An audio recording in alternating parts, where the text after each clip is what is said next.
The Assam police moving into Meghalaya's section came in, and this was informed. So the Assam government has then taken action and suspended the officials, the OC, as well as the forest officers who were actually responsible in one way, and also the people who were heading their different groups or the different their teams, and they came in. So they have been suspended because of this action that they took.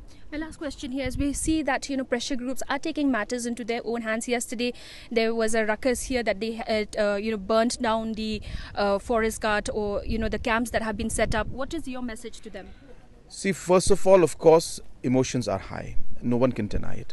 And the youths who are reacting are of course angry, and I think a lot of citizens are angry about this.